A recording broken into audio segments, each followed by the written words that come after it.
Thank you, Len. Thank you very much, all of you. I really appreciate it. Thank you. Okay, so it's my job to close the day. I'm not quite sure how you do that, really. So let's just take a few moments to reflect on what we've done and what we've seen today. So we began the day really looking back on the 2 years since we last came together. We celebrated the fantastic achievements. We shared across all of the health board the things that people have been doing and what they've achieved, which is amazing. I also reminded you of the different changes that we're seeing within our profession. So the fact that we now revalidate, we have an up-to-date code, we have new midwifery supervision, and we're about to change the education standards and proficiencies and look at medicines management. All those challenges we will take in our stride because we're very capable and competent to do that. But they are challenges, and with the Act, the Nurse Staffing Act now live, and something we will be reporting come April 2018, it's going to be really important that we actually get our staffing right, that's fit for purpose, is safe for our patients, but actually delivers a financial plan that will be a challenge for us. So that's going to be an area that we'll be concentrating on considerably.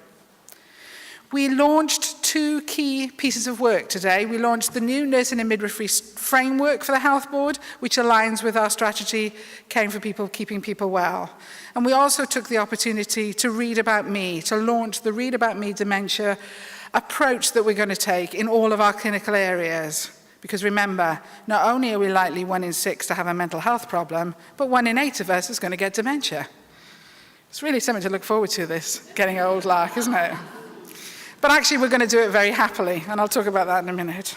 We had the great opportunity to hear Jude's story. Jude is a senior midwife who shared with us her wonderful experiences working here in Cardiff and the Vale, but she also took the opportunity to share with us, following those skills that she developed with us, to talk about her work in Africa. And it was great to actually hear a staff story this year. Then you went into your concurrent sessions. I learned a great deal in those sessions, and I know you did because you fed back. But we took the opportunity to hear about safe and effective care, research, advanced practice and leadership. We also heard about dementia care, improving services, prudent healthcare, and funny enough, we learned about resilience.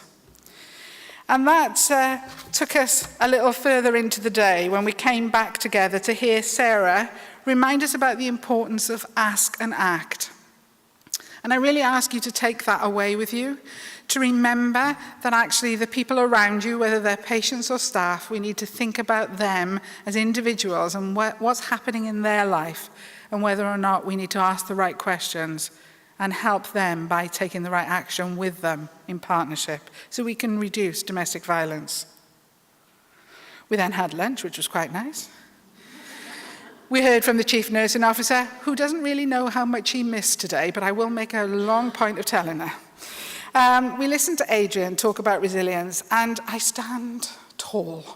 And will continue to do that and remind the Directors of Nursing that is how we will be beginning our meeting on Tuesday. And then Kate, what can you say about Kate? I laughed, I cried, I nearly hit the Chief Executive. I'm probably aged quite a bit. As you were going through it, with the unpredictability of what you were going to say next. And I pulled a few funny faces, so thanks for that. And I will promise that I will take that exercise away and do my best to improve. And then we ended the day by celebrating some of the achievements around the posters, and also listening to our new Chief Exec, who clearly is beginning to understand the organisation, and it's great to know that he's recognising the fantastic contribution the nurses and midwives are making. I think it's been a great day. There's one more slide that I just want to share with you. Hopefully it will come up next. There you go. In the next few weeks and months, these individuals will be going forward to potentially win awards. You can see that's the individuals who've already got through to the RCN of the Year finalists. Now, I have to tell you, the number of people that went forward for awards this year was very large. So the fact that we have so many as finalists in all of those categories is a huge achievement.